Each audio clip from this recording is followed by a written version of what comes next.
Hello. Welcome anyone who's here. I don't know. I can't see anything. Bear with me here. Got it.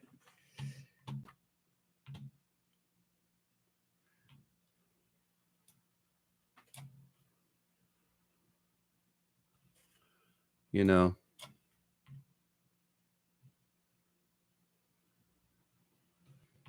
I don't know what I don't exactly know what I'm doing here. Just kind of have to bear with me. I'm late. I was supposed to be here like 10 minutes ago. I don't even know if anyone's going to show up to this, but welcome and thank you for being here. Actually, thank you to everybody who has ever even watched a video, ever subscribed to the channel, everything like that. I hit 4,000 subscribers this week and I just wanted to go live and kind of chit chat and talk for a little while. I probably should do this more often. I should probably make a thing of this every time I hit some type of a landmark. Just to, I don't know, just to, because it's fun and it's just to engage with you guys on a more direct basis instead of always through pre-edited content. I don't know what I'm trying to say. I do know I want to say thank you to everybody who's ever subscribed or even just watch the videos. That's fine too. I appreciate that as well. I don't.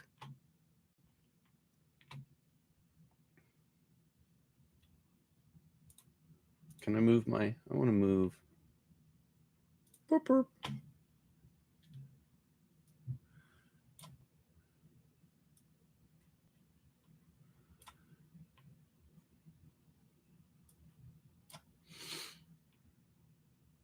Close.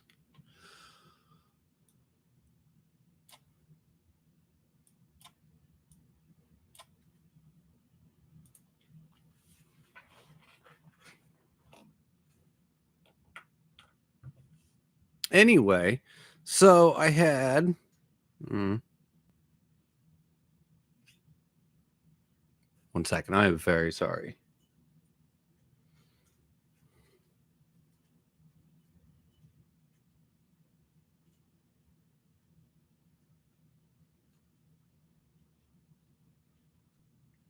Am I public? I hope so.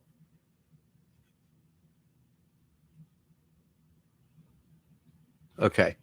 Anyway, so it's basically like I was saying, this is in my post that I put up. This is an Ask Me Anything. I did ask for some recommendations or some questions, I guess. What am I even saying? On the Discord, also through here. So I did get somebody submit a few questions in the Discord, and I'll just start right there until I start getting anybody in the chat here wanting to talk or anything like that. But first up, it was.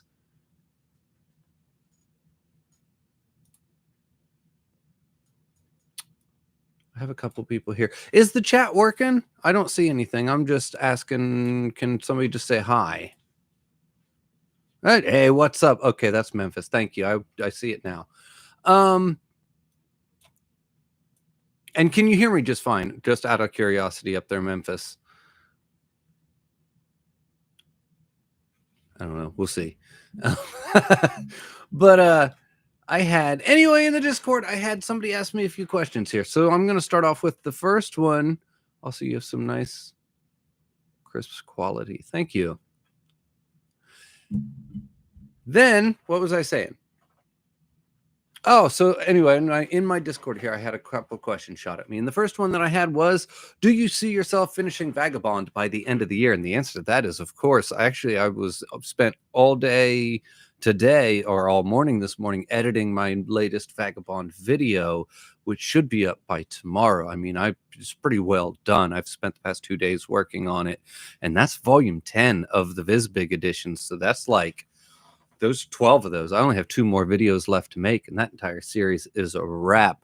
And just, I mean, it's not even a spoiler alert at this point. It's so far, it's fabulous.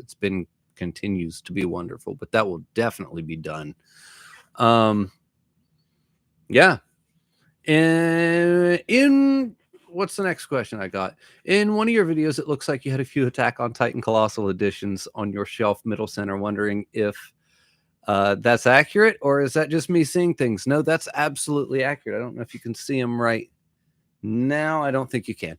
But yeah, they're back there. As a matter of fact, I have not read anything Attack on Titan, but I've mentioned on the channel several times that I'm a very casual anime fan, to the point where I kind of just watched, well, I watched it when I was growing up, but as I got older, I just kind of watched it as whatever was on Netflix was what I watched. So then what am I trying to say? So I started that way back in like 2000 and whatever, 11, 12, 13, when it first aired. So I watched like season 1 when it dropped on Netflix. I watched season 2 when it dropped. I've kept up with that and watched every single one as they dropped, like season 4 part 1, season 4 part 2, the final season part 4.4.5 or whatever the hell they thought they were doing with that. But no, I've literally, man, I kept up with that one all the way through, so I'm very current. But last year I bought one of those big colossal editions at the bookstore, and I just kind of slowly piece them together as time goes on, because I kind of can't help myself. I'll read them eventually, but I do and have watched the entire series. What's that painting in the back? That is, you know what? I don't even know. That is my it's just an old painting from my brother. Was moving out of his house and he was downsizing and he wasn't able to take all of his stuff. And he said, anything that's left behind is just going to be sold with the house. And I went through it and there was nothing I wanted except for this painting. I don't know what it is. It's just some big, chunky, stormy sea. It's real abstract. If you go up to it and touch it, it's very like textured, like it's like real thick paint. And I just love it. It's my favorite picture. I've drugged that from house to house everywhere I moved for like 15 years. I don't know who did it or where it came from, but it's just, it's the coolest thing ever. Everybody else I know kind of hates it, but I don't care. It's my, I love it. Let's see, what else do we have? How is A Song of Ice and Fire reward going? I don't know what that means. Oh, sorry. How is A Song of Ice and Fire read going? Wonderfully. I am absolutely loving it. It was, I read the first one, Game of Thrones, last month, and I am currently, I want to say 700 pages into A Clash of Kings. I've just been the past couple of nights staying up a little bit before I go to bed and trying to churn out as many chapters as I can. And then like today I took my kids to the dentist and I'm sitting there in the waiting room with like an earbud in my ear, just churning out a couple more chapters through the audiobook, because I'm trying to get it done. And those are big books, but and it's fabulous. I love them very, very much. It's I'm curious what I'm going to have to say about Clash of Kings when I put the video together, because it's just yeah, I'll have to save a lot of that for the video. It's not necessarily everyone keeps saying that it's better than Game of Thrones, and I don't know if it's better. I think it's pretty much everything's right on par quality wise. It's just deeper. You get, now that you've got the establishing book, the new stuff that you're getting is more, it's more of the same, but you're getting more lore and you're getting more. Now you're north of the wall in some spots, and now you're getting a little bit more into, it's just, you get more. So which is, I don't know. I'm gonna have to put my thoughts together on that one. But just in general, I've been just really thoroughly enjoying them. Storm of Swords is the best book. I have heard that. I had Mike, of all people, from Mike's Book Reviews, jumped into my comment section on my Game of Thrones video, and I was like, are you allowed to be here? Like, I was taken aback. Needless to say, I was shocked to see.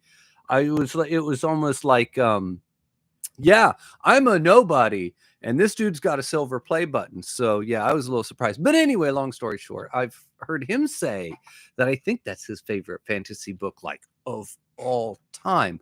So it's yeah, I've heard that a lot. So we'll just have to we'll just have to wait and see. I'm trying to spread those out a little bit. I'm trying to read every 2 to 3 weeks, kind of pick one up so I can get some stuff in between. They'll probably come about once a month. So this week I plan on having Clash of Kings up. So probably about 1 month from now is when I'll be really diving into that one, and we'll see if it just breaks me or not. Anyway, let's see.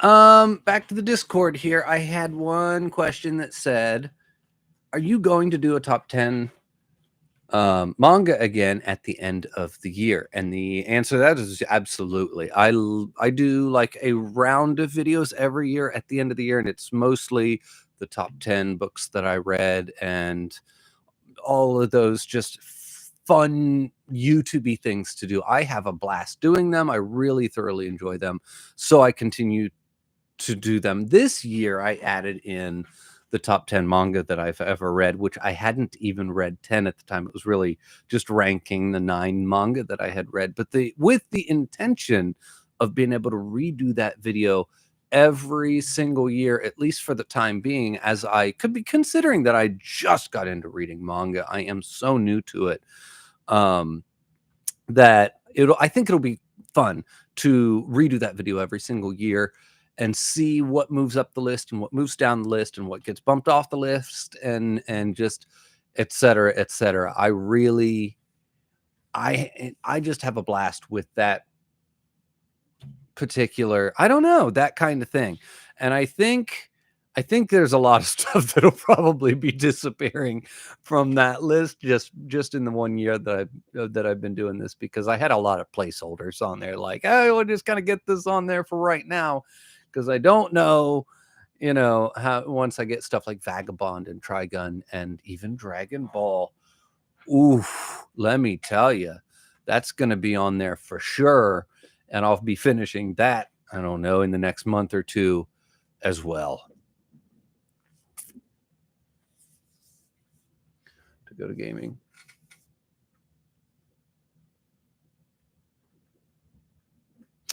Are you reading The Flowers of Evil by Oshimi Shuzo? I've seen that comment recommended in one of your videos. I'm not entirely sure what The Flowers of Evil even is. Let's find out.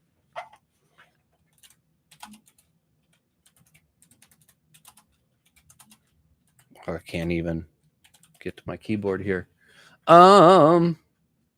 Oh, you know what?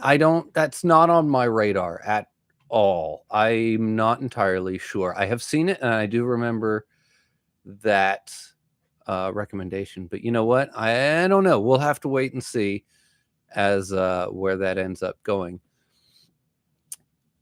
Can't miss this. Hey, Lawrence, how you doing? He's been around forever. He's like an OG. He's back from when I had like, oh my God, what is this, Lawrence? Back when I had like probably around 100 subscribers. I've been seeing him pop up in my videos and watching I think back when Berserk was around. Oh, nice. I was just about to go to sleep, but I guess I'll go hired to work tomorrow. Hey, thanks, Lawrence. I appreciate that.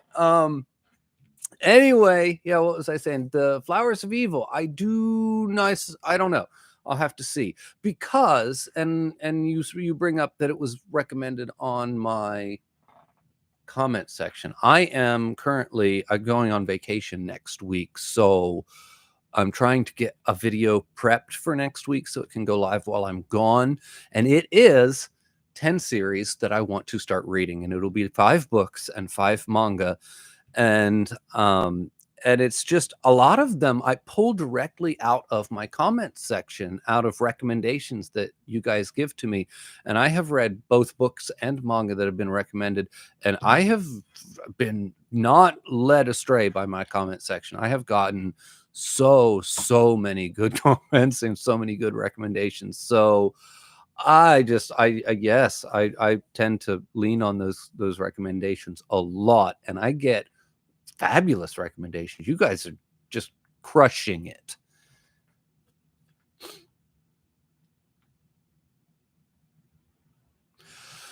Have you always been interested in literature? If not, is there a particular work that sparked your interest? That is, I have not. I have been. I feel like this is a story I've told a couple times, but that's okay. I have not always been interested in literature. I didn't even. I had like a strong dislike of reading when I was younger. You go to school at least here you go to school and you will have this like this reading list. Oh, these are the classics, these are the ones that matter, these are the ones that are important. Then when you read those books, then they make you write some big essay or report or something, and it really turned me off to reading. I didn't enjoy the stories, I didn't enjoy the process of what they wanted me to do after this. Nothing about it made me enjoy the process of reading. Actually, it did the opposite. It kind of pushed me away. Then, when I was 20 years old, I found The Gunslinger, which was the first book in the Dark Tower series by Stephen King. It has its whole own little shelf on the wall over here because it did. I picked it up and I read it. Somebody lent it to me and I read it, and it was just like it opened my mind because it was fun. I enjoyed it. I tore through it. It was just fun. It was exciting. I was like, this, you mean reading can be fun too? It doesn't have to be that chore that I spent 12 years of school like literally feeling like reading was a chore. No, it can be whatever you want it to be. Stories can go in different places and turn and do different things. That's why The Dark Tower still continues to this day to sit at my like number one, at my top of my list of favorite series of all time. It is not the best. I will openly admit that there are series that are better than The Dark Tower out there, but it holds such a dear place in my heart because it literally cracked reading wide open for me, because I didn't, up until the age of 20, I was like, yeah, F that. I'm not, just get your book away from me. I'm not wasting my time with that. And now I'll read just about anything I can get my hands on just to see what it's going to do and what it's going to be, especially the more I get bummed out about Hollywood and movies and stuff, that the more they feel like just like the same blah derivative of everything else that's ever been made. Books just kind of are a safe haven of original storytelling at that point.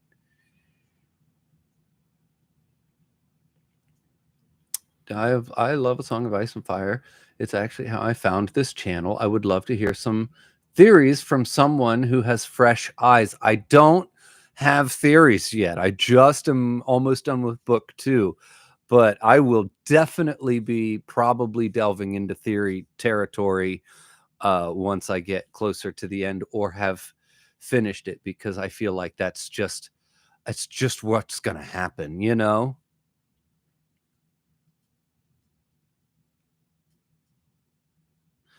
Most of the community has been poring over it for years. I'm really excited to hear what you have to say. Yeah, that's that can be a double-edged sword. That, I mean, which is whatever, but you know, you can, because I come at it, if I come at it fresh and I start saying crazy off the wall stuff that most people haven't been saying for the past 12 years or something about it, you can end up with a lot of pushback from the community. I mean, I did that with Berserk. I just kind of came into that completely blind, and I started saying stuff, and the community didn't appreciate some of my opinions. We'll just put it that way. But that's okay. You know, to each his own, right? I guess. What's my thoughts on Hellsing? I have no thoughts on Hellsing. I have not read it or watched the anime ever. I've seen those beautiful deluxe editions at the bookstore, but I haven't picked them up or gone through them at all. And I will say, spoiler alert, that is not on my 10 videos that are, what am I saying? My 10 series that I want to read. That didn't make the list. So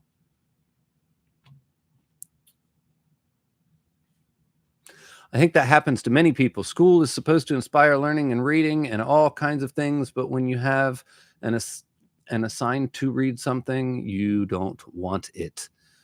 It can be off-putting. I can't even read comments, but yeah, that's definitely how it worked for me. It really pushed me away from reading for a long, I guess I got into it at 20, so it wasn't that long, but it felt like a long time.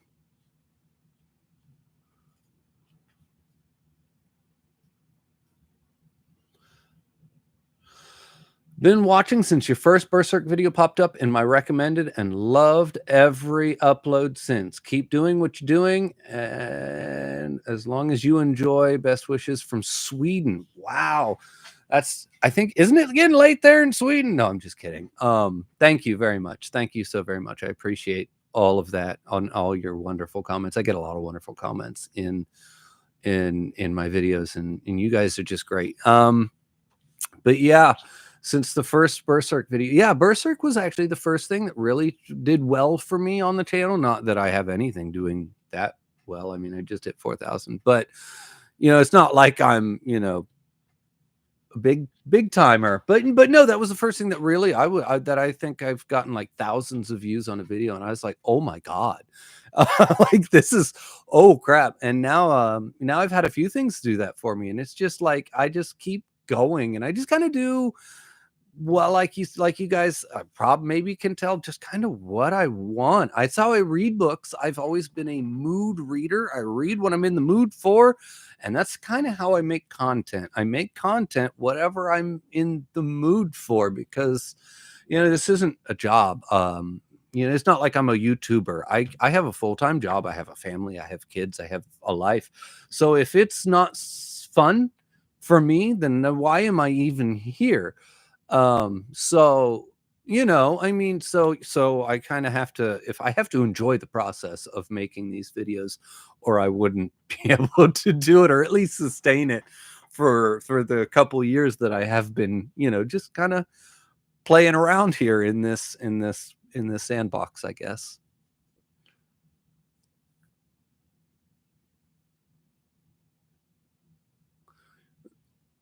Oops, sorry, I can't write comments in this time. Haha. It's been a long day at work. Okay. They always are, aren't they?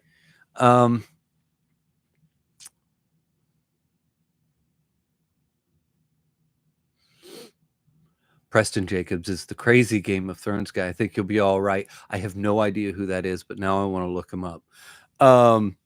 Yeah, I don't know. We'll see.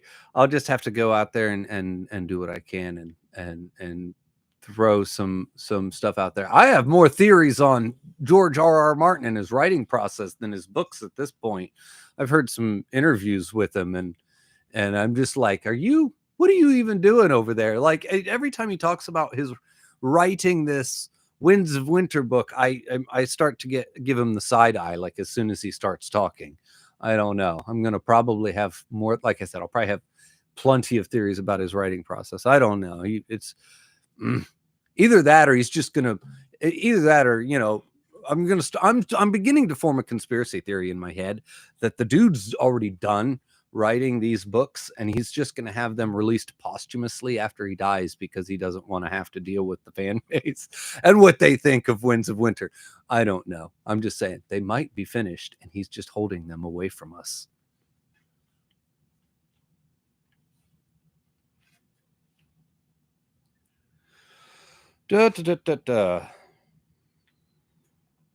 Never in my life have I been, I'm going to jump back over to the Discord questions here for just a second, but never in my life have I been a fan of Stephen King, but I would be interested in seeing a top 10 list from you.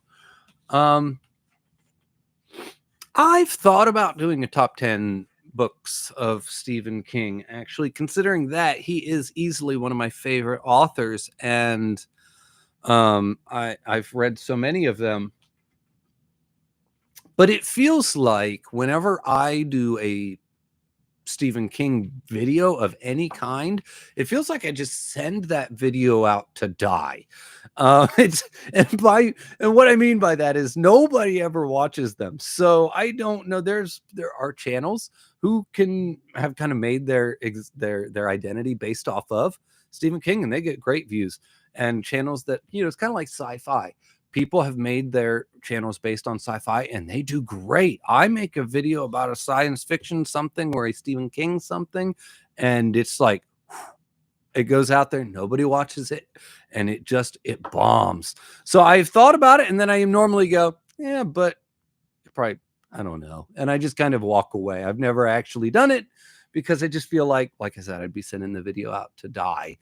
And maybe someday, because I really do enjoy some of those top 10 lists, because I put together some intense manga reviews and book reviews where I very meticulously write down notes, and I kind of try and figure out exactly what I'm trying to say about it. And I put a lot of thought and effort and energy into them. And some of those top 10 lists, I get out a piece of paper, I get my 10 in order, and I turn the camera on and I just start recording and I wing it.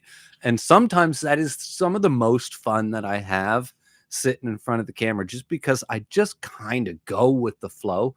And also sometimes those are the worst videos, and I'll just dump the footage and I never even waste my time editing it, because I'm so busy stammering and stumbling and stuttering and uhing my way, because I can't quite figure out what I'm trying to say. So sometimes they're terrible and I just dump the footage and you guys never even know that I sat there and recorded that. Other times I have some of the most fun. I guess what I'm saying is I really enjoy making those top 10 videos, so I might end up making one if that's what people are interested in seeing.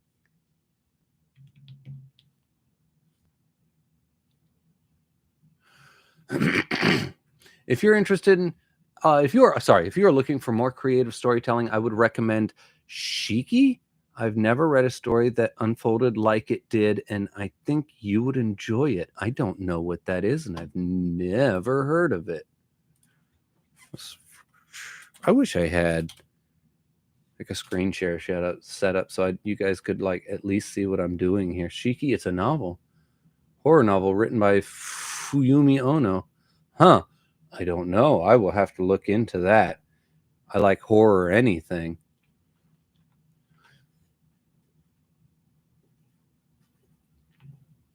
Lawrence, I've been been reading a lot of nonfiction lately. I just started the book Guns and Germs and Steel by Jared Diamond, and after that, I think I'll continue with American Prometheus. How about you? I want that book. I've looked at it, I've looked for it so many times at the bookstore. I can't find it. I'm gonna have to order it. I love the movie. I love everything about that Oppenheimer movie. It was so good. I would ask, have you read The Devil in the White City? I don't think I keep that sucker. Oh, it's over here. You can't see it. I keep that sucker face out on my bookshelf at all times, just because I loved it so much. I read that last year.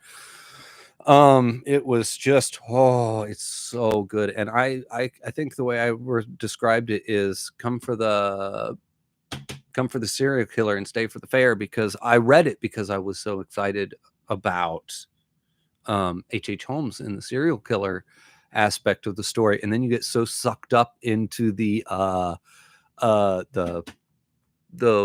god, the fair and the Chicago World's Fair, and then are they gonna get it done in time? Are they gonna it's just enthralling, and it's wonderful. It's one of the best books I've read. I mean, I don't know, one of the best books I read last year, we'll say that. And yeah, so if you're into non-fiction-y kind of stuff and you have not read The Devil in the White City, go get it. You will not be disappointed.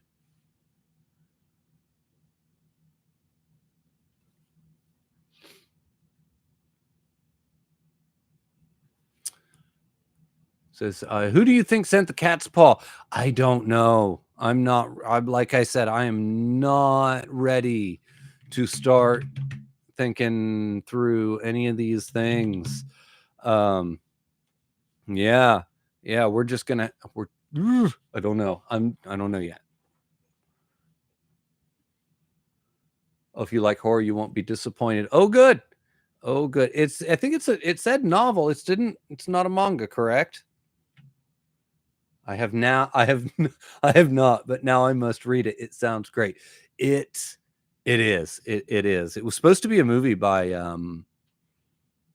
Scorsese, I want to say, and he was going to have Leonardo DiCaprio star in it. I do not know how it ever fell through, but it was Yeah, it's so good. Oh my gosh. I just got a message on Discord from my daughter. She said to tell all of you guys that she says hi. She is 10. I don't know what she's doing, but she probably can see that I'm live. Yeah, she's wonderful. I got her into reading manga lately, and she was watching Demon Slayer on Netflix, and she got the box set, and she read all of that, and then now she's kind of starting to work her way through Spy Family. I have not read either of these two manga, but she tells me they're great, so we'll see.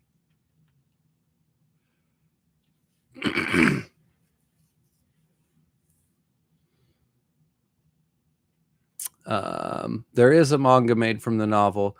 That's the one I read.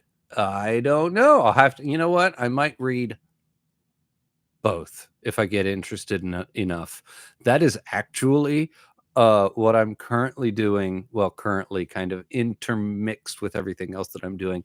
They why is my brain dying on me right now? The No Longer Human is a classic Japanese novel. It's one of the like most, I don't know, famous classic novels in Japan, and I have slowly collecting the No Longer Human, the novel No Longer Human by Junji Ito, and then No Longer Human by a third person who I cannot remember, and I'm terribly sorry, and I apologize for that to whoever wrote that.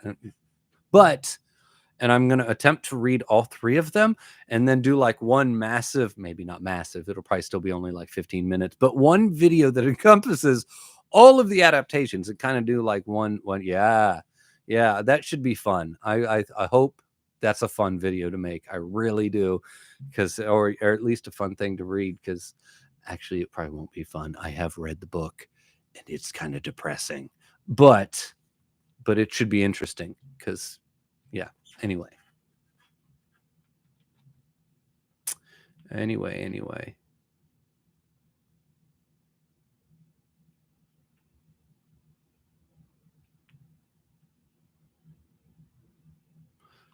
Do you have any friends who write books? I do not. I wish I did. But no, I don't. I don't know people like that. I don't even really have any friends that are YouTubers, or I'm kind of sitting here by myself. I haven't really made any major connections in the world ever. And as far as my personal friends, not really. We're just everyday normal nerds at best. Um, I don't know. Let's see.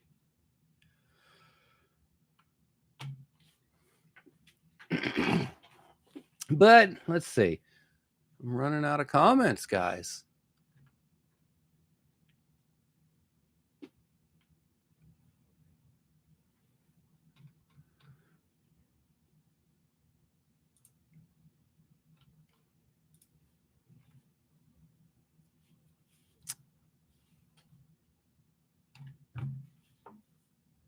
I don't think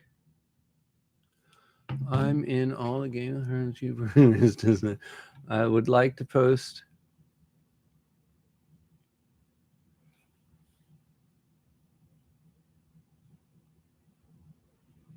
That's fine. Sorry, I should read that. I'm in all the Game of Thrones YouTubers Discords. I would like to post your Song of Ice and Fire videos there, with your consent, of course. That's fine.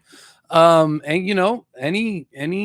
anything I can, as far as exposure and just to yeah, that's perfectly fine. And then maybe I can end up having conversations with those people, because that's always fun. I really enjoy connecting with different people on various topics. Maybe we could stream together. Maybe I could have a little sit down with one of them. That would be great. That would be so much fun.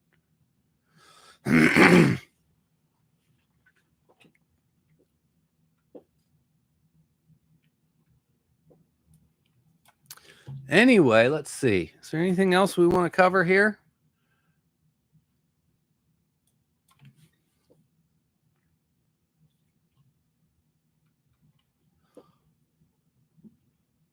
But yeah. Anyway, I want to say thank you. Yes, My Hero Academia. Which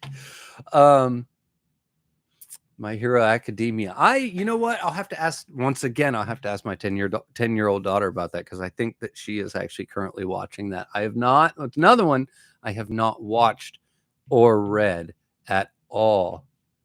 Oh, see, there you go. Have you seen the new season? No, I haven't seen any of it. I'm not in touch with it in any way, shape, or form.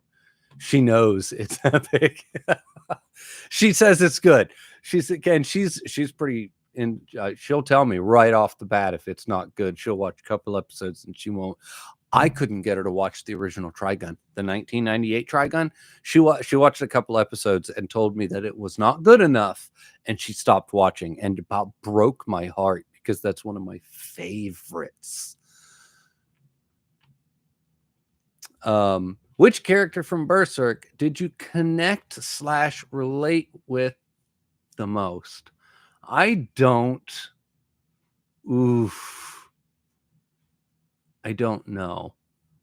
I would say on a certain level I connect with obviously Guts, because of the struggle and because of that determination. But you can only do that on, at least I can only do that on a surface level, because there's so many other aspects to him that make him, keep him at arm's length and at a distance, and make him difficult to connect with and really fully put yourself in his place, because there's a certain level of humanity that he has and a certain level of strength that he has that I don't know if we can only really strive to instead of actually have. And then a certain level of suffering that he goes through that luckily I cannot fully identify with. So I would say on a certain level him, but on a certain level not him. Boy,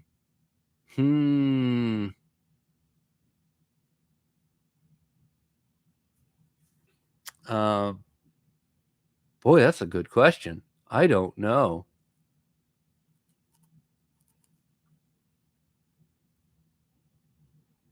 Huh. I don't know. I'm going to have to say I don't know. Sorry. Jeez.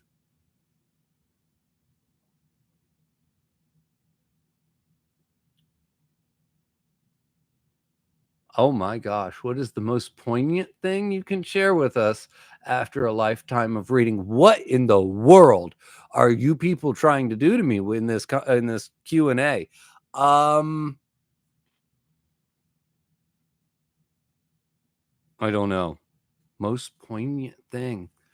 Jesus, I don't know. Me personally, when I read books, the things that hit me the hardest are just the really small, minute things in a book. Like, you can have a book, these big books about these big dramatic events, and the big crazy bombastic things, but that I'm touched more by just weird, small little things. I read The Road by Cormac McCarthy, and it is if you've ever seen the movie, you know what kind of a book it is. It's a father and a son just traveling down this road, trying to make it through this post-apocalyptic world, scavenging for cans and drinks and finding anything that they can. And just there's a small scene in there where the dad, I forget what it is. It's like a can of Coke or something like that. And the dad tries to give it to the boy because it's like the last can of something that they have. And the kid gets mad that the dad won't share it with him because the dad wants the kid to have it because he's dad. And the kid gets mad because he wants to share it with his dad. And it's just like little scenes like I cried like a baby just with these two people, with how real that scene was. So for me, the most things that hit me the hardest are just these small moments, these real human moments, things that feel deeply personal, deeply emotional. Like in The Gunslinger, there's like all the stuff is happening. You have fights and entire towns being killed in gunshot, and just everything is going completely insane and crazy. And then there's a scene where the man in black brings an addict back to life, and the addict sits out front of a bar and cries because he still wants to use the drug. And it's like, and he's crying because yes, he was dead and he got brought back to life, but that need and that hole inside of him that he can't seem to fill is still there. So he just sits there and he cries. And it's so you can have this whole bombastic, the world is ending, we need to go to the dark tower and save all of the universes. But I'm going to sit here and I'm going to, after the fact, and I'm going to ponder about that poor addict sitting on the front porch. And I'm like, man, wasn't that just the strongest, most impactful moment in that book? Maybe not, but I don't know. Anyway, and after all of my years of reading, those are always the moments that stick out the most to me. Are just these small little moments that are really heartfelt, really emotional, and just feel real. Like it touches on something deep in me, at least in us, as on a deep level of empathy and humanity. I don't know. No more difficult questions, I guess. What's the most? Bebop over Trigun all day and twice on Sunday. That's fair. I disagree. I don't know if I disagree or not. I own Bebop on Blu-ray because it's just one of the greatest things ever. I don't know. I will put them on equal footing, but I can see why you would say that. It's one of the most epically and fantastically popular anime of all time for very good reason. It cannot be understated, and it's just better than, what's the other one that guy did? Afro Samurai. And people try to claim that that's actually better than Cowboy Bebop. They are wrong. I will tell you that right now.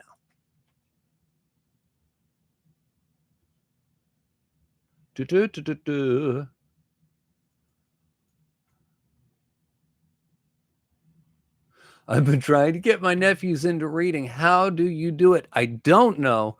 I have been trying to get my son into it for a while. It's not super easy. I just keep screaming the praises of reading and the glories of it with my son. It's just trying random things on him, try this, try that, try this. And if you're not interested, don't push it. If you're like dragging through it and you're like, this is not good, fuck it, walk away. Oh no, don't beat your head against the wall trying to find something you like. Although he's been working his way through Dune.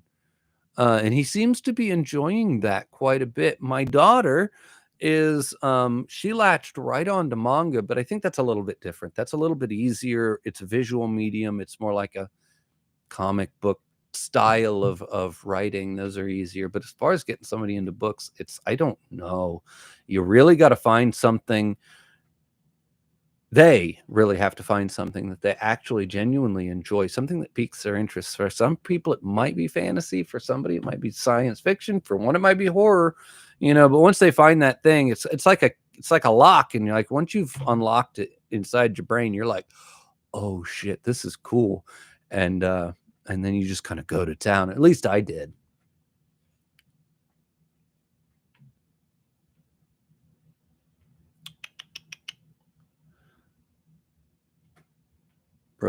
Bro, you should read 20th Century Boys by Naoki Urasawa. That is I've pushed that one back on my TBR. It's not quite as high on the list as it once was. I read Monster. Monster was good. I would not call it a masterpiece like some other people would. It was fine. I think I gave it like an overall rating of like an 8 or a 7.5 or an 8. It was not a masterpiece, but it was good. Then last year, whenever Pluto came out on Netflix, that was good. too. But it also kind of made 20th Century Boys kind of fall back on my TBR, because once I've read Monster and once I read Pluto, I have a very good grasp, I think, on the kind of storyteller that Urasawa is. And with me being so new to reading manga and stuff, I just kind of been trying to get as many variations and many different things in my TBR, and it just would feel like more of the same at this point. So I want to read it and I will read it, but it's just not coming up probably right off the bat.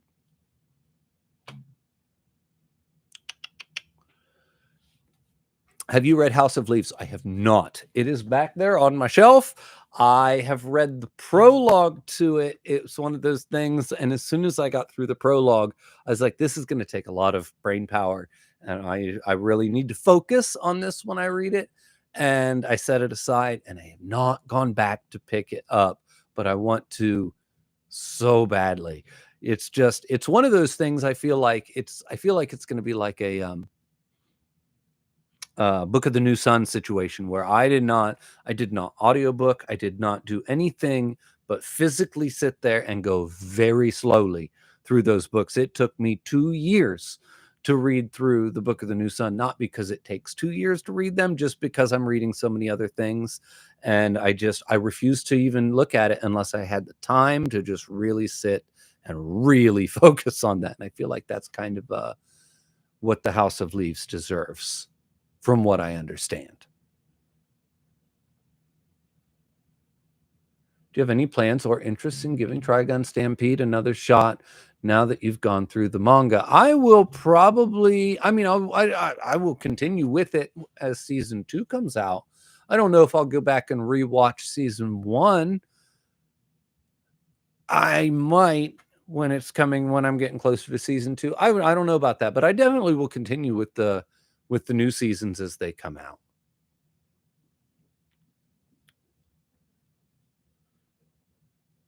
Interested in the upcoming Vagabond hardcovers? Are there upcoming Vagabond hardcovers? Because if there are, I'm probably interested. I don't know. Hold on.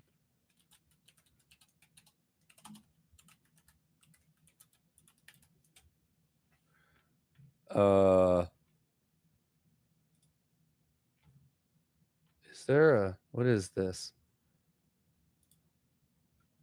I don't know. Reddit. Come here, Reddit. I don't know. I'm not seeing anything jump out at me. Vagabond.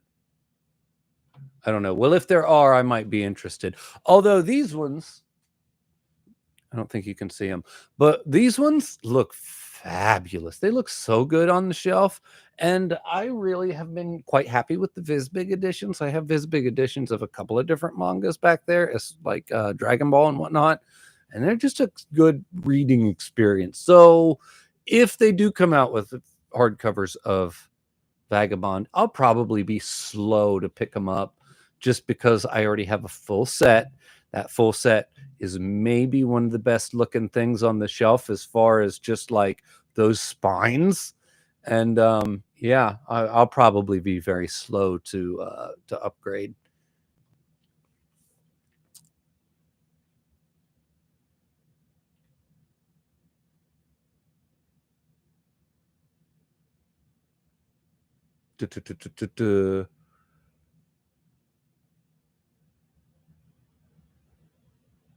Where am I?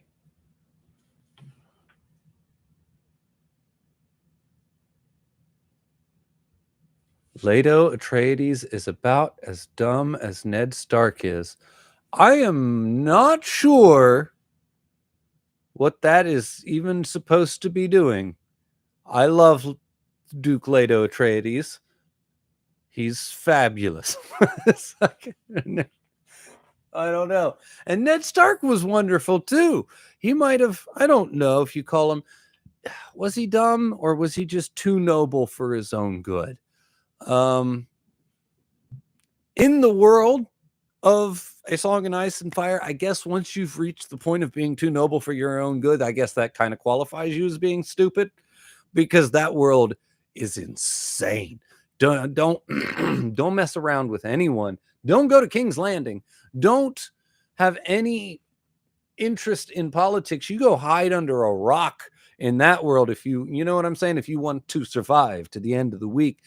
I don't know. And then if you're going to try and stand on your morals like Ned Stark did, you might as well expect to have your head cut off. So maybe. But Leto Atreides, I like him, okay? Darn it. And he walked into that trap knowing he was walking into a trap, and he tried not to die, but he kind of did.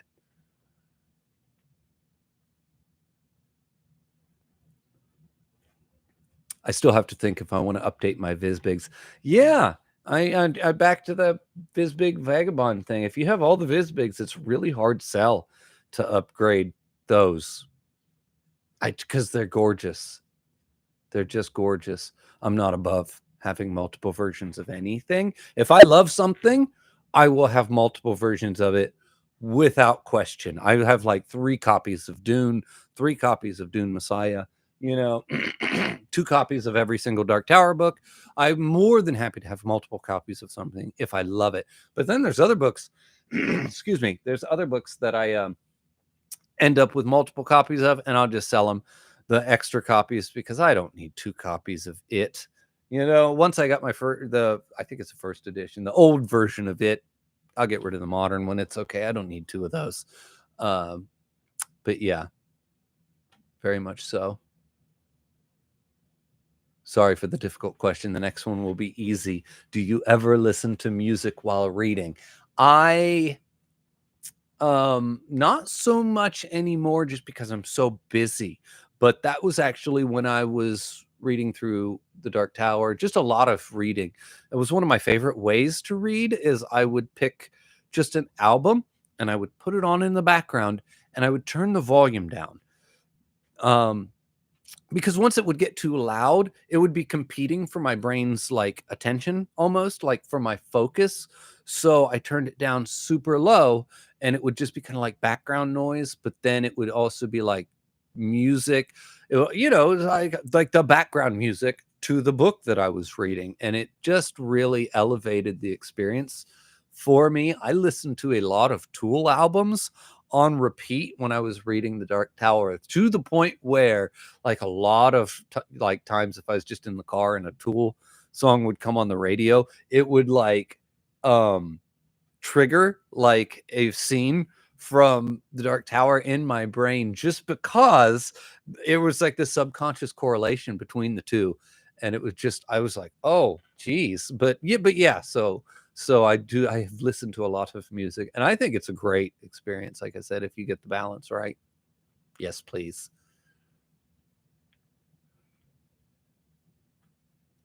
Have you watched Samurai Champloo? I have, but it has been a long time ago. I'm not sure. Classic. Is there? Oh, I'm sorry. I'm assuming he's saying that it is a classic. Is that the one? Which one is the one that? Is it Samurai Champloo or is it Samurai Afro Samurai? Which one did the guy from Bebop do? I can't remember. Vagabond Definitive Edition, Spring 2025. Oh man, you're hurting my brain with that. I'm gonna have to look into it and see what they're like, because some of those deluxe editions are so fabulous, but sometimes they're just so expensive. I don't know. It's hard to justify the cost when they're that expensive sometimes. Yeah. Oof. Neuromancer, question mark. I don't know what that means. Yes, please. Yes, of course, Neuromancer. I have read it. I have a very strong love-hate relationship with the book of Neuromancer. I love everything about it except I love everything about the book. I just don't love the book. It's hard to explain. It's written in such a strange way, and the writing is so hard to get into. It's the writing itself almost turns me off of the entire experience of reading the book. But then if you just fight through it and you read the book, it's so immensely fascinating and wonderful, and everything about it's so good. And then you see the influence that it's had on the world in general, and storytelling and art and movies. It is a tour de force of just creative energy in the way it was made. And it's not wholly original, but it's so, I don't know, it's so unique in and of itself. I have a whole video, which I don't even know if I recommend watching it anymore. It was the first video I ever put up that did well. I think it's only got like 3,000 views, but holy crap, it's old. And like, I cringe at the base of my soul when I see some of my old videos, just because they're just the quality I feel is not up to par with something I would do nowadays. So watch that video at your own risk, and please don't judge me based on the quality. Shady, manga or comics? I don't know. I'm gonna have to say manga, because that's the one I read. I didn't grow up reading comics. I never really got into them as in the comic book form. Now I would obsess over everything based off of comics, old 90s X-Men and Spider-Man cartoons, and I grew up on all of that. I would just obsess over any movie that was made off of the actual comic books, but I didn't actually collect the comic books as a child. Now that we're entering into the 2020s, it seems like the comic book industry is suffering from the same stuff that the rest of Hollywood and American properties are suffering from, which is a little bit derivative, a little bit corporate overlords want them to be a certain way, to appeal to a certain amount of masses and a certain amount of money. If they're going to put a certain amount of money into the product, they want a certain amount of return back from the product. I mean, it only makes sense from a business perspective. But then when you do that, you have to, adjust the content in order to appeal to the most people. And I just feel like I'm not in. If I'm wrong, please correct me. But because I'm not a big reader of comics, but I feel like they are currently suffering from a little bit of that tweaking from the producers or the money men at the top. Whereas I feel like there's a little bit more freedom in manga, especially considering that there's mangas are unlocked in the sense that they are made for anyone. There's some super duper dark stuff. I mean, look at Berserk. I wouldn't let a child within 10 feet of a Berserk novel or book, because they are so dark and so intense. You don't get that from comic books, I don't think. So just the fact that they're so free to be unlocked and do whatever the hell they want is I inherently makes them more, at least, interesting to me.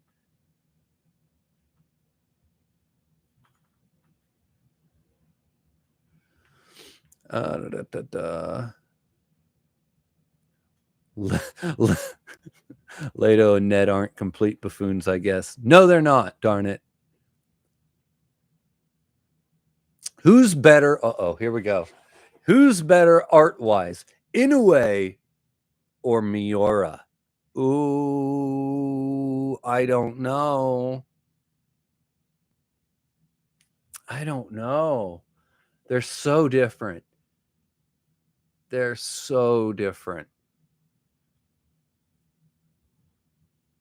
See, and you gave me two hard ones, because if you would have put Nihei in there, I would have thrown him on top, just because I love him the most, because I like his style. And I fully admit that he is not the best artist out there. He is below both Inoue and Miura, but there's something about his style that I connect with so deeply that I would put him on top of any poll. Inoue or Miura, I don't know. At times, I feel like it. I don't know. I'm going to say I'll think about that.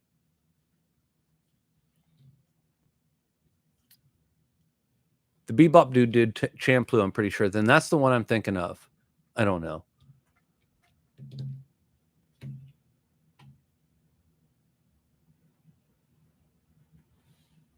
Not book related, but have you seen any movies that stuck with you recently? Recently.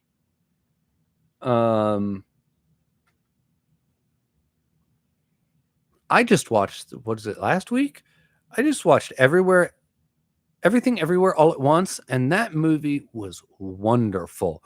It took home like all the Oscars and all the awards and all of that stuff, and I just let it pass me by. I thought, yeah, whatever.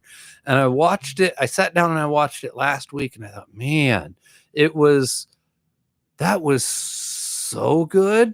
It was, I don't know, it was wonderful. I was very pleasantly surprised. I laughed all the way through it. It was genuinely funny. It was genuinely heartfelt. It started with a small little like core idea of this family and their little struggles and their problems, and then it blows up into this multiverse spanning adventure, and it finds a way to take everything. It gets so far out of control at certain points that you're like, I don't even know what this is doing anymore, and it finds a way to take everything that's happened and bring it all the way back and kind of bring it back to that core family and some of their problems and tie everything off, the whole multiverse shit and the family drama that it started with, and it ties it all off with this neat little bow.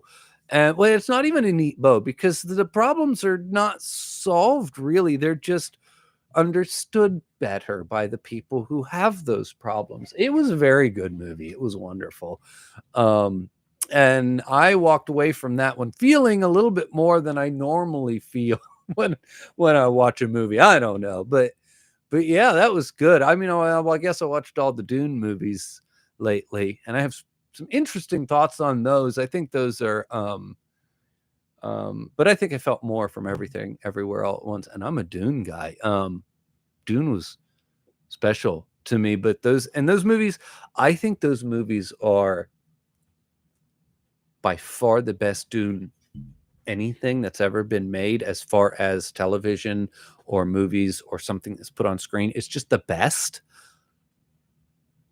movie, but I don't think that it's the best adaptation. But that's okay, because those movies I will buy, I will own them on DVD, and I'll probably watch them many times over the years because they are just wonderful. But yeah, there's yeah. As far as adaptations are concerned, they took some liberties, which is fine. I have no problems with them. But there are better adaptations out there than the Denis Villeneuve Dunes were. But they are maybe the best movies. It's hard to explain.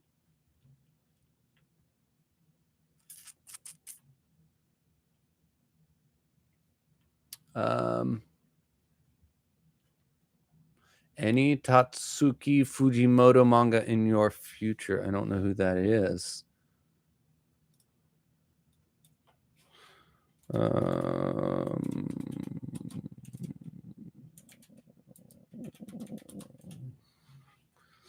Chainsaw Man. I watched that series, and well, the first part of the series, and I kind of did some videos on that. That I don't know.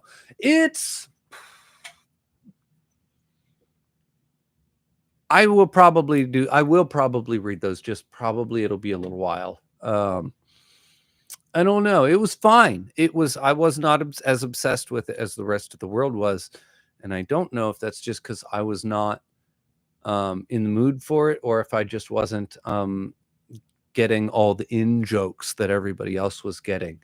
I'm not sure, but I was not quite as fascinated with Chainsaw Man as the rest of the world seemed to be.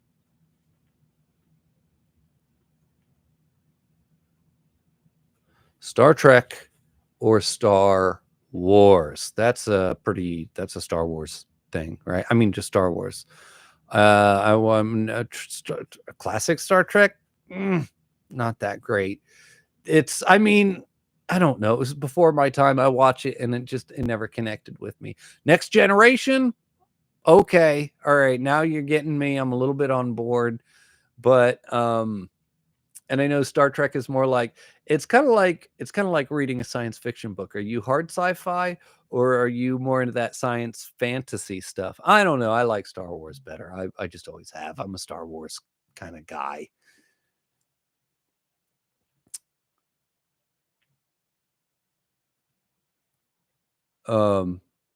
I've been pondering about that painting of yours behind you. What's it look like? Looks quite arresting and spectacular. I just talked about that. Were you not here for that? Yeah, I love it. It's my favorite picture of all time. It's just a stormy sea. It's water. If it's hard to tell from this angle, but it's literally just a wave that's breaking, but it's done in this real choppy it's real choppy style.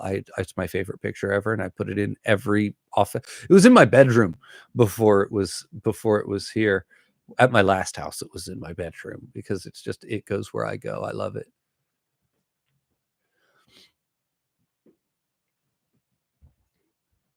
Hi from Argentina. Big fan of your content. Hi, thank you. I appreciate that. What's the best Junji Ito manga you've read? Well, that's not fair because I've only read 2, and they are Uzumaki and they are Gyo. And if for some reason your favorite your favorite Junji Ito book is Gyo, I question your sanity. It's just if you're gonna put it above Uzumaki. Anyway, no, I'm kidding, of course. But no, yeah, definitely it's Uzumaki because it just surpasses Gyo in every conceivable way. Although I just bought No Longer Human, and I'm getting ready to read that. So we'll see, because that, I feel like that has some potential. Maybe, I don't know, because the book that it's based on is pretty intense.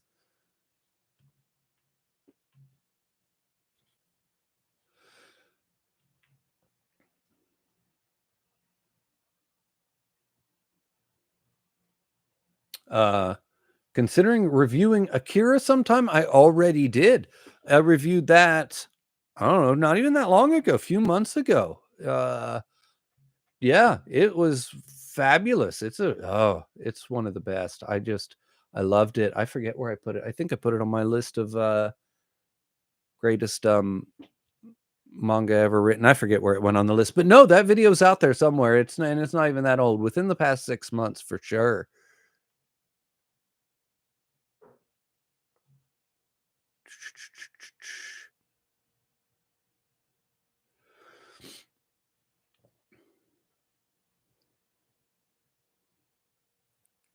Art has to serve the manga. It's like Dorohedoro's art. It's metal, it's grunge, but you can't think of it inferior to Inoue, etc. This is true. And the art, I would even argue to a certain extent that the art isn't even important. You don't even need good art in a manga in order to have a good manga. You can have bad art and still have a good, fulfilling journey and a good, fulfilling story. But I would argue that, considering that it is essentially you're sitting there looking at a picture book, the better the pictures, the better the experience for the most part. And then personal style and personal taste is going to come into effect. And the style of the book is going to come into play. Like you say, like that, the meshing and the melding of Dorohedoro's art and the style of the story and the style of the humor and just that whole metal edge to it. I can't imagine that manga with any other art style. And I personally thought it was great. It's one of my favorites, at least as far as just the style, probably because there's so much of it. It leans so heavily into the style. It's crazy. It's really, really, really strong in the style end.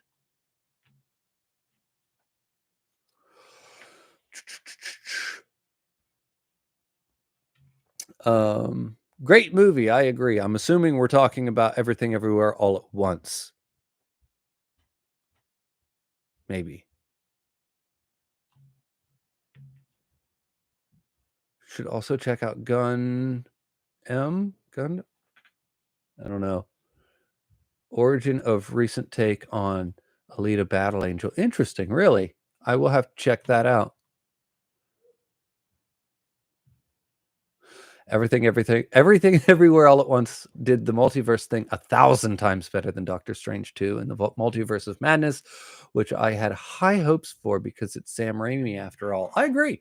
I absolutely agree with everything you just said there. I had high hopes for that as well. I'm a huge Raimi fan ever since The Evil Dead 2.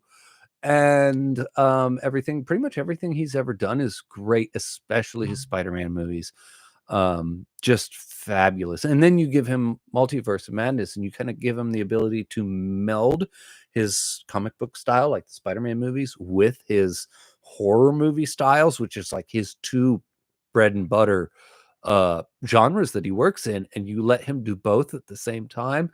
I thought it was an easy home run, knock that shit straight out of the park, and it wasn't. It wasn't a bad movie at all by any stretch of the imagination, but it wasn't what I wanted it to. It was nowhere near as good as I thought it was going to be, and Everything Everywhere All at Once was definitely better in every way as far as a multiversal movie is concerned. You should read Fire Punch. That is the same guy from Chainsaw Man, if I'm correct, I think. And I've heard that as well. I will probably get around to at least one of them. I'm going to have to put my money where my mouth is and read this guy, because I didn't latch on to Chainsaw Man like other people did. Nice, gonna check. Yep. Death Note review. I should do a Death Note review. I have never read it, but I watched that's another one that I watched the anime, and I watched it all the way through. It was maybe my favorite anime, like, for a long time. And I will say modern anime, because I've got my Cowboy Bebops and my Triguns and my Inuyashas and my Dragon Balls and my stuff from way back when I was a kid that are always just so forefront in my brain as the best of the best. But like then, and when it comes into the more modern ish age, at least for me, Death Note was like right up there. Like it was like my favorite. I think I watched it like 2 times through. Once I finished watching it, I think I went back and I started it over because I was just so into it. I couldn't get out of it. I thought, how do you take somebody writing in a notebook and these two guys like having mental standoffs and trying to outsmart each other? But it was the most gripping and suspenseful thing that I had watched in a while. And I hate the second half a lot less than some people do. Some people really hate on the end of that, or at least, with no spoilers, but there's a tipping point in the anime, at least, where everybody suddenly, fuck that show. I hate that show. It's the worst show ever. It was good, but then this happened and now it's bad. And I hate the second half a lot less than what seems to be the rest of the world does. So I don't know. I would, although if I did want to review it, I'd probably have to watch it again, or read it. I could do that, because I've never read it.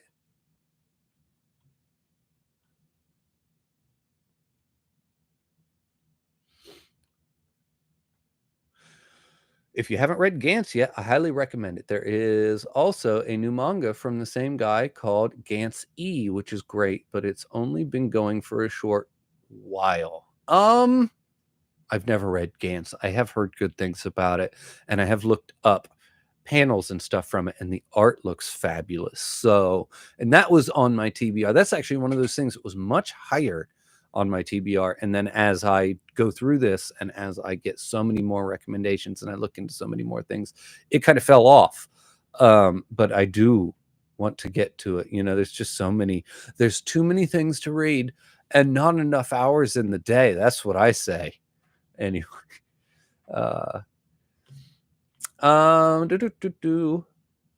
what type of music do you listen to? Any artist? I listen to mostly rock, mostly, I don't know, metal. I'll listen to just about anything so long as it isn't country or rap. I don't know what it is about those two genres. I just can't get into them. I grew up on a lot of rock and metal and stuff like that. Lately, my favorite band of all time is just Tool. It always has been. It probably always will be. They are just the best, in my opinion. Lately, I've been listening to a lot of Queens of the Stone Age because they had that new album drop this year, and it's just fabulous. Along with their entire back catalog, I listen to a lot of alternative music. Um, I'll even listen to some crazy shit. Like, what's another one I've been listening to a lot this year? I've been listening to a lot of Mule Variations by Tom Waits, which is some of the craziest folk music. And I know I just said I don't like country, but this isn't country. Go listen to some Tom Waits, and I know you're gonna.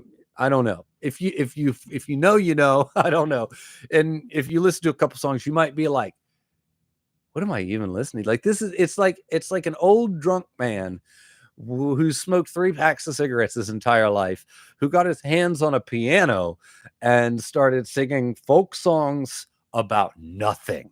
That's Tom Waits. It's just, I don't know. Anyway, I've been listening to that too. Rammstein. I've been listening to a lot of Rammstein lately because once again they dropped their new album and it was a banger as well. So just good. I don't know. Yeah.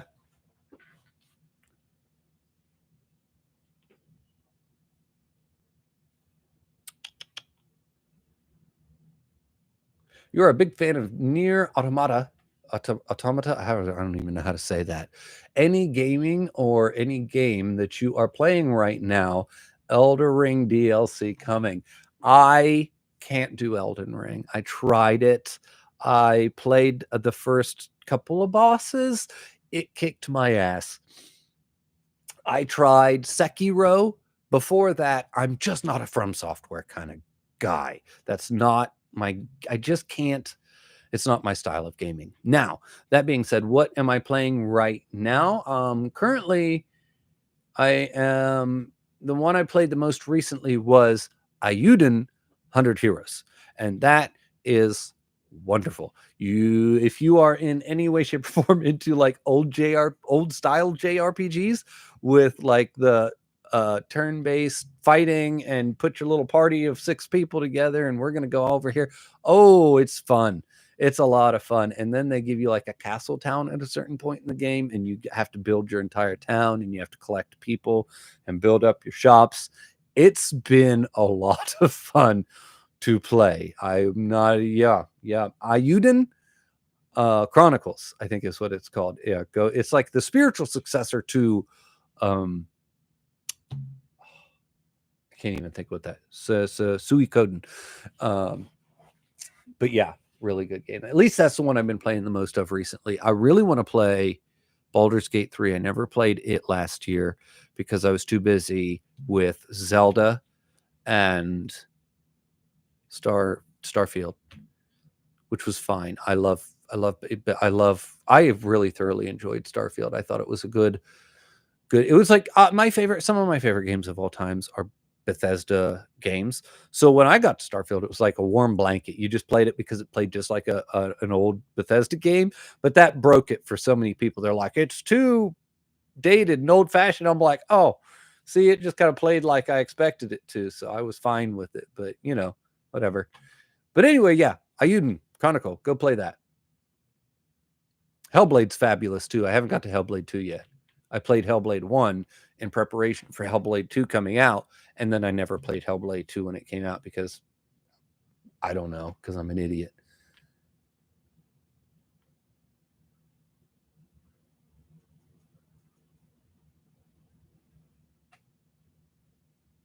That Akira review was great. Got me into reading manga, and I loved the ride. Not so sure about the ending, though. Huh. I would love to have a conversation about what you didn't like about that ending. Huh. Interesting. I thought the ending was fine. Actually, one of my favorite, I really enjoyed the ending because it felt like unconventional. That might be It might be why you didn't like it, is because it's not what you expect. You kind of expect something quite different to happen, or at least I did. And then when the ending happens, you're like, that's where we went with that. Okay. Huh.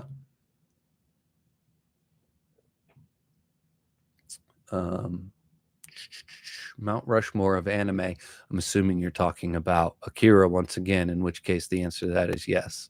Oh no, my Mount Rushmore of anime. Oh no. Mine is Naruto, Death Note, Attack on Titan, and Yu Yu Hakusho.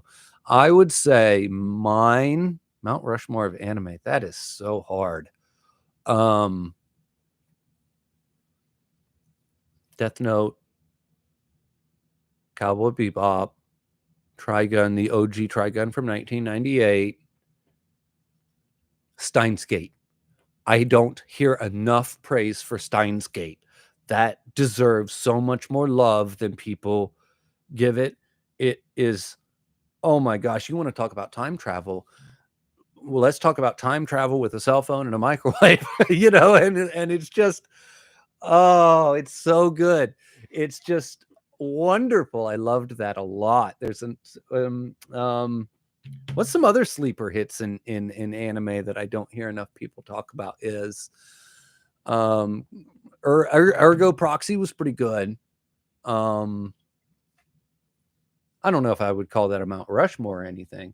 Now I'm just like underrated animes where my brain has launched itself off to. My apologies, but yeah, no. Attack on Titan was really good too. I was so invested in that for a long time, like really, really, really invested in that. Especially back when who had that before Mappa? I don't know, but the old studio, back when the old studio had that, it was so so much better. Mappa was a huge step down. I'm sorry for anybody who doesn't agree with that, but I think Mappa is a step down. The old studio did, especially the action. The action was so much better. Some of those fluid scenes, like flying down in between the streets and like Levi, yeah, oh my God, get out of here. That was crazy. So good.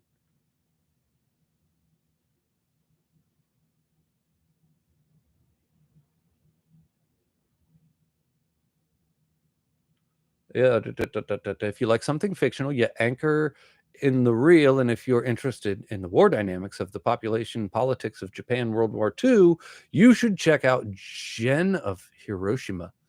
I will have to do that.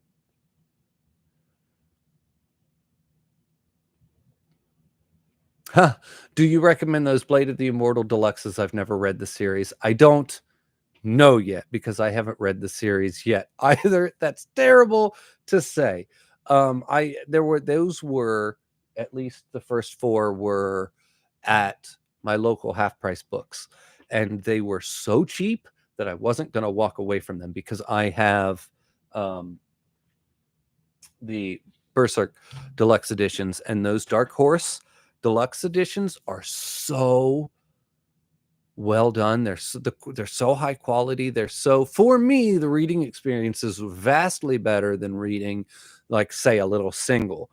I know that's no, I don't want to say controversial opinion. That's not the same opinion everybody holds. Some people are much more keen on holding the little singles. They're easier for them to handle. They're lighter. They can like lay in a bed and hold it.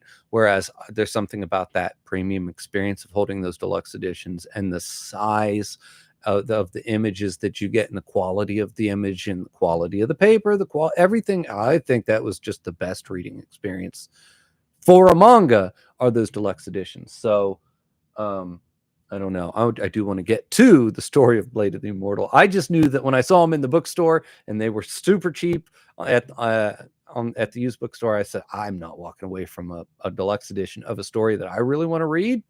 Yes. Yes, please. I'll take those. Anyway.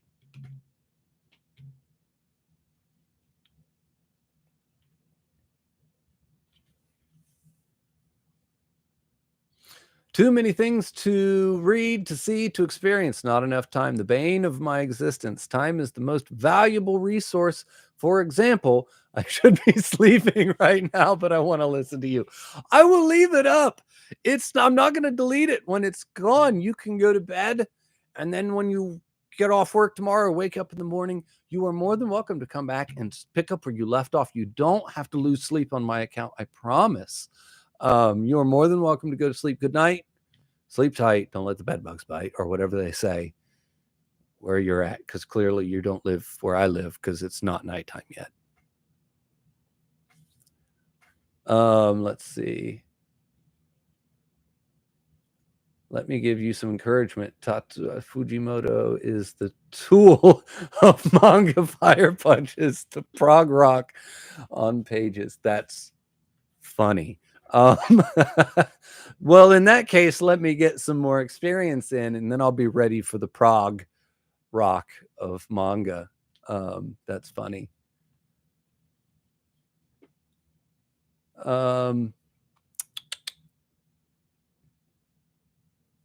Old school Final Fantasy fan? Yeah, I missed out on those. I was in the days of Final Fantasy, I really didn't play them back on the Super Nintendo or anything like that. I didn't have one. I had a regular Nintendo. And then in the days of when they were on the PlayStation 1, I had a Nintendo 64. So I kind of just really missed all the old school Final Fantasies. I could go back and play them now, like I did with like Castlevania Symphony of the Night. I made sure I went back and played that one. But I never did Final Fantasies. So I don't know. I played 10. And I had a very good time with 10. I really enjoyed it. But that's just because I had a PlayStation 2, and that's the system that it came out on. But I missed kind of the ones before that because they didn't have any of the consoles that they came out on.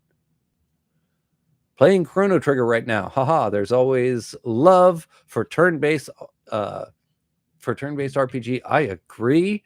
I think they should not kill off old school games. They are some of my favorite games. And then not just the old ones, the new ones. You make a new game that in an old style, I know I'm 40 and it's probably nostalgia bait for somebody of my age, but I think they're just wonderful games. Look at Metroid Dread that came out. It did so well, and it's just an old school Metroidvania.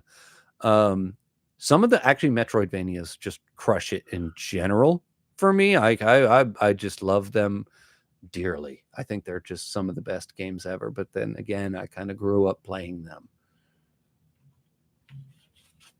No Evangelion in the top 5. You know what? That was a good one. I did love Evangelion a lot. It was, yeah. I don't know if it's in the top 5, but I did forget completely about it, and I'm glad you reminded me.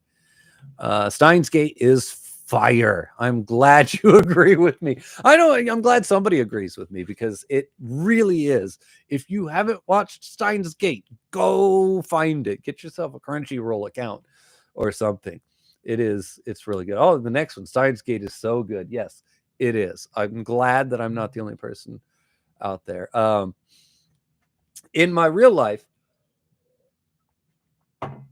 I would probably mention Steins Gate, and most people would look at me like I was crazy, like give me that blank stare, because they don't know what the hell I'm even talking about. It's just the fact that I could throw that out there to this community, and everybody's like, "Yeah, Steins Gate's fire." Good, thank God, because it's really good. It's one of the best. I don't know, top 10 probably. I don't know. I don't know if it's the best, but it's really, really good. My Hero Academia is phenomenal. Highly recommend watching it. I might watch it simply so I can talk to my kid about it. I want to read Demon Slayer and what's that other one I just said? Spy Family, just because I got my daughter reading them, and then we can kind of talk about them as we go through them, especially Spy Family. That's the one I want to catch up on, because I've got her reading, and then that way, as the volumes come out, we can both be like, "Oh my God, volume 12's out," that kind of stuff. I think that would be cool.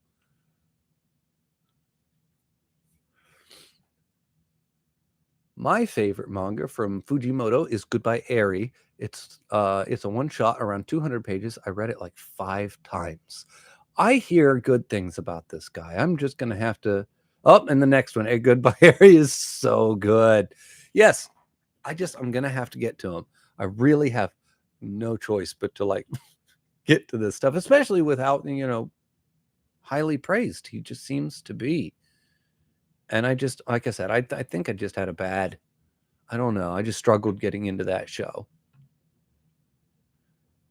Fire Punch is the most effed up thing I've ever read. Have you read Berserk? Have you read? I mean, there's some. I don't know. I'm gonna have to. I'll sleep in a bit. It's 2 a.m. here. I live in Finland, and here we say Haiva. Oh God, I wanted to try and read that, but I don't. Hold on. Haiva Yoda Kunita Unia Oman Kulan Kuvia. And I'm sure I said every one of those wrong, which translates to good night, sweet dreams, and mad images of your own sweetheart. That's way nicer than what we say here, because yeah, ours is good night, sleep tight, and don't let the bed bugs bite, which is why the hell we say that. I don't know. Definitely would recommend Final Fantasy 7 and 9, for example. Superb storytelling. Yeah, I've heard that, especially 7, it just seems to be by far the most popular, and now they're attempting to turn it into a trilogy or something, but I don't know. I haven't played any of those, and I probably never will, because I think they're locked down on the PlayStation, and I just don't have one. I have an Xbox and I have a PC, and maybe if they open it up to the PC. Is 7 on PC yet? The remake? I don't know, but maybe if they open it up to a PC, then I'll get it there. But so long as it's locked up on the PlayStation, sorry guys, not playing it. I'm not buying it. I already buy a Nintendo. I have to have the Nintendo because I can't live without the Zelda games. I just don't know how. And then if you put a gun to my head and said you can only have one, the Xbox Series X or the PlayStation 5, I'm going with an Xbox. I'm just an Xbox kind of person. I think that's not a cool thing to say anymore, but I just am. I just prefer them. And I've got a PC. So, and I just don't have the money to have literally every gaming console ever made. So, and since the Xbox and the PlayStation are essentially the same thing, and they play the same games other than like 4, those 4 exclusives that PlayStation has, or the 4 exclusives that Xbox has, I'll go with the Xbox.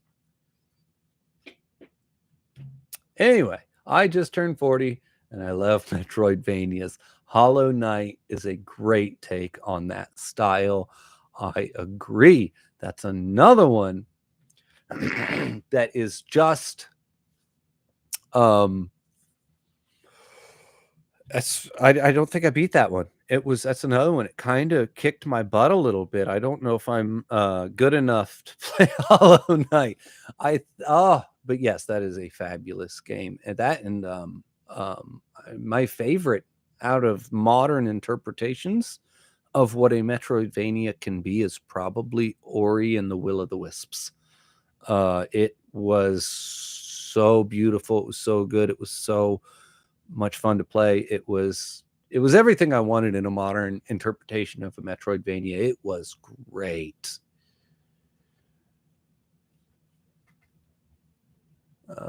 It's 2 a.m. here in Turkey too. Yes, sorry guys. I don't. It's 5. What is it? It's almost 7:00 here in Ohio. They're on PC. Yes. All right. Well, then I'll have to check them out. Maybe if I have time. I just don't have time to do anything. It feels like, like that playing that Ayuden was a struggle because it's a long game and it takes I think I've got 40 hours sunk in so far and I'm not done with it. and it's just like, whew, that's a lot of hours to be playing on a game, and it's not even been out that many weeks yet. But and then I try and do all this stuff, and I try and edit these videos, and read the books, and go to work, and everything else. I just like I said earlier, there's just not enough hours in the day.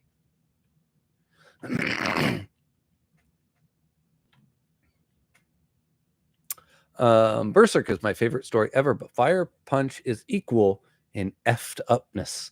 Alrighty. Although you want to talk effed up, I've read Goodnight Poon Poon, and that's pretty effed up. I don't know about, more so than Berserk. I don't know about that, but I'm just saying there's some effed up stuff out there. Yeah. Let's see. Ori is so good too. Yes. Thank you, Javier. Game of Thrones question. What do you think of the chapters being POV? I thought that I kind of addressed that in my Game of Thrones video. That's one of my favorite things about it. I love the POV chapters, and this book, Clash of Kings, it's kind of, and I'll probably repeat myself because this is like kind of a thing I was thinking about saying in my book review, but actually it kind of makes it feel like characters can teleport at times. Not really, but like, because they're POV characters, and if you're not in that person's head, or they're not somewhere in the vicinity of that person, you just don't get updates on them. You don't know where they're at. You don't know what they're doing. So because I'm locked in with Sansa, and then I'm over here and I'm locked in with Tyrion, and then I'm over here and I'm locked in with Jon, and I'm over here and I'm locked in with this, that, and the other, and then all of a sudden the next chapter, Theon's over here up to no good. You're like, no. Since when is Theon over here up to no good? Last I checked, he was over here doing this. But that's because I was at his POV chapter 150 pages ago, and he's had 150 pages to now be up to no good. And it's just like, oh, it's so good because you don't. It's just such a good, fulfilling way of hiding information from you. And having a perfectly good reason, an actual logical explanation for hiding that information from you, because he's got it set up in these POV chapters. And if you're not here in this person's head or in the room with them, you're over here doing something else, and we'll hear about it later. Don't you worry, but yeah, it's, and then the way that it's handled is just on another level. It's handled better than any other book that I have read with this kind of POV chapters. I've never seen them done this well. I really have not. I don't know if there is a better example, but if there is, I haven't seen it.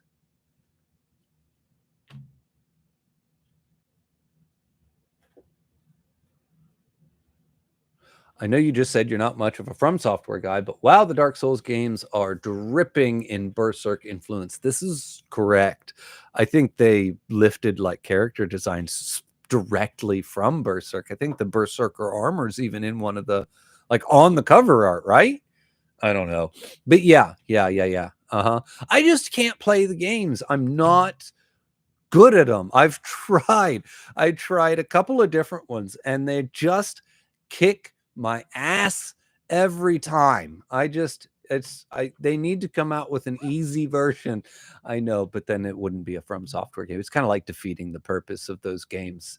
So that's why there's no like difficulty slider. It is what it is, and you know what you're getting when you get in there.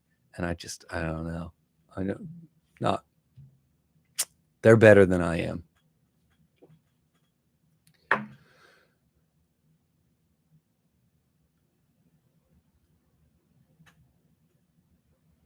What? Before I continue working, can you tell me how to read Ender's Game? Because I don't know where to continue. I don't know what you mean by that. Ender's Game is free book 1. Are you talking about like the next book? Ender's Game is book 1. Speaker for the Dead is book 2. Xeno Side is book 3, and then Children of the Mind is book 4, if that's what you're asking. Otherwise, I don't know how to tell you how to read Ender's Game. You just go get it and you read it. It's actually really good. I enjoyed it quite a bit.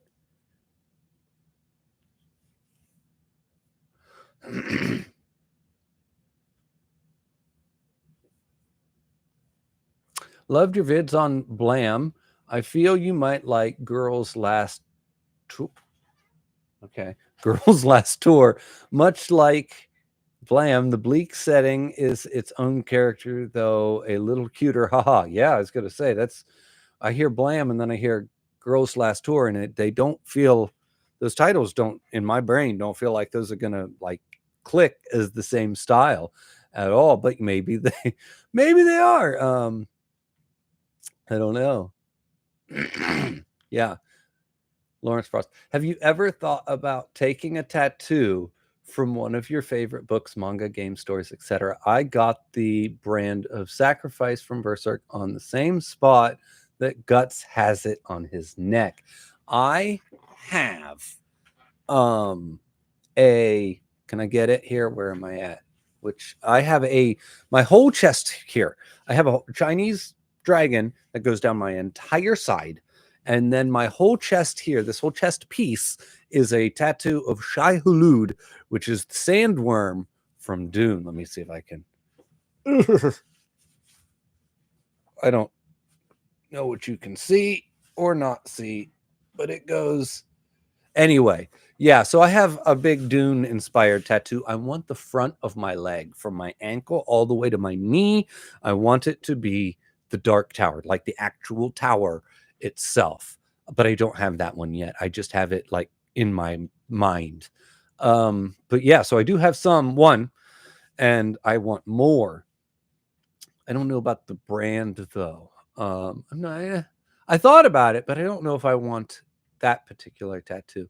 Although that is a very popular one. I know even what's his name? Booktuber, famous one, Dan Green. I think he's got that one on him somewhere. So yeah, it's just something. It's kind of like one of those things where once you're done with Berserk, a lot of people are like, I know what I need now, But anyway, I've got Dune, and I have a future Dark Tower project in the works. But we'll go from there, one at a time. I told my fiance, because since we've been together, I've had my whole arm done, my whole chest, my whole side. I told her, I said, I'm gonna get the front of my leg done. I said, and then I think I'll be done with tattoos. She just looked at me like, yeah, right. Yeah, believe it when I see it.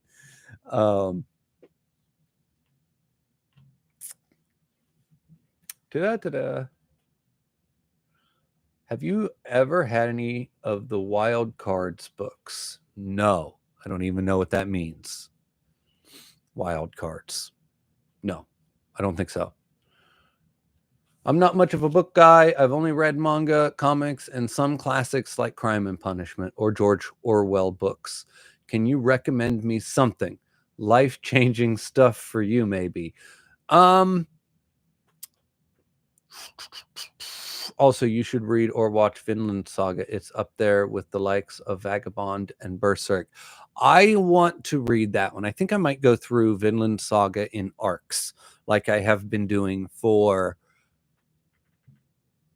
Dragon Ball.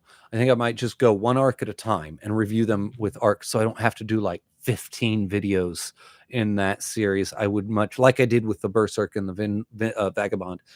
I think I'll probably, when I get to Vinland Saga, I will probably just do arcs at a time, but I do want to get to that one. In terms of books, I don't know what you're into. Like I just said earlier in the stream, mine was The Gunslinger, and it's a small, short little book. I latched right onto it, but Stephen King can also be hard for some people. Don't like his writing style, so that one's difficult to explain or to recommend. If I don't know. I would try something like that, or find something. find something that you're very, very interested in. Like if you're really into fantasy, then grab something that's in the fantasy realm. If you're really into science fiction, you know, The Shadow of the Torturer kind of touches all bases at once, but it's written so densely that I don't know, it might be off-putting to new readers. Oh gosh, that's hard. If you're into science fiction, like really into science fiction, try House of Suns, because by Alistair Reynolds. That's just because it's a standalone book. It's just one book. You don't have to get invested in some big series, and it is fabulous. It's a really good book. I think I put it on my top 10 best books I read last year. Fantasy, I can't give you a fantasy recommendation. I haven't read enough of it. I'm not much of a fantasy reader. I'm trying to fix that this year. Come back later for a fantasy recommendation. But yep, I would say yep, Dark Tower, or That's What Did It For Me, or you know, something like that. Man, I'm probably not good at this. Wow, that's really cool. You are part worm, part dragon. Yep. That's a compliment. Oh, thank you. Yeah. And the one here, oh, this, I mean, it's almost like the dragon from Dragon Ball Z, but I had it before. I mean, it's not really what it was, but he goes all the way down. I mean, he goes all the way down to my, yeah, it's really good. I have got this tattoo artist. He's just the best, absolute best, AJ McMillan. But I mean, not that matters, but he, if you're ever in Ohio, go to AJ. He'll hook you right up. No, I'm just kidding. Actually, he's moving to Colorado next year. So you might not be able to get him even in Ohio. He's going to move away from me. I need my Dark Tower done before then, or I'll be sad. Have you ever watched FLCL, or is that Fooly Cooly? I think maybe specifically the original 6 episodes. The answer to that is a big fat no. I have not. It is something I hear very good things about, but I've never actually watched it. Wild Cards is a book series written by George R.R. Martin. They're similar. I can't write that. Stupid little heart is in my way. To X-Men. Interesting, really. George R.R. Martin, similar to X-Men. That sounds interesting. He's done a lot of stuff. I've never read anything his other than the Game of Thrones, so I'm not entirely sure. No, that sounds interesting though. It sounds like something I would be really interested in. Anyway, let's see here. All right, I've been doing this for a full 2 hours, guys, and I'm gonna have to jump off here because I have to work tomorrow, and I have a 12-hour workday. So I've got a long shift. I got some stuff to do yet before I go to bed and wrap some things up. And I really want to get my video up. So I got to finish it and kind of finalize it and kind of build out a thumbnail if I'm going to get that Vagabond video up tomorrow morning. So, yeah, George R.R. Martin is a sci-fi author. Yes, he's kind of an everything author from what I'm aware of. That's how they used to be, though. Like if you looked at Ursula K. Le Guin, from way back in the 60s and 70s, you could not nail that woman down.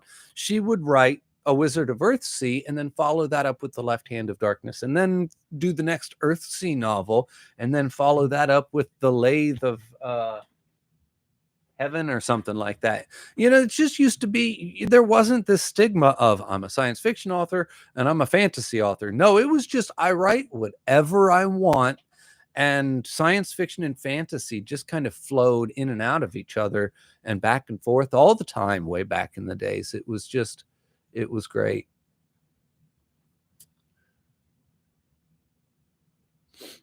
Good night. Good night. Congrats for the 4,000 sub. Thank you very much, Lawrence. I appreciate it. I appreciate, like I said at the beginning, I appreciate every single one of you. Everybody who's ever subscribed, everybody who's ever just sat down and watched a video. Thank you. I appreciate it. And let's hope we get 4,000 more. Shady. Take care, man. Looking forward to that Vagabond video. It should be up first thing in the morning. Congrats, 4,000, bro. Thank you guys all. Thank you. And like I said, I'll have to get off here and go to bed. Or well, get ready for bed. I got a video to finish. You guys go to bed, especially you, Lawrence. All right. Thank you guys. Take care.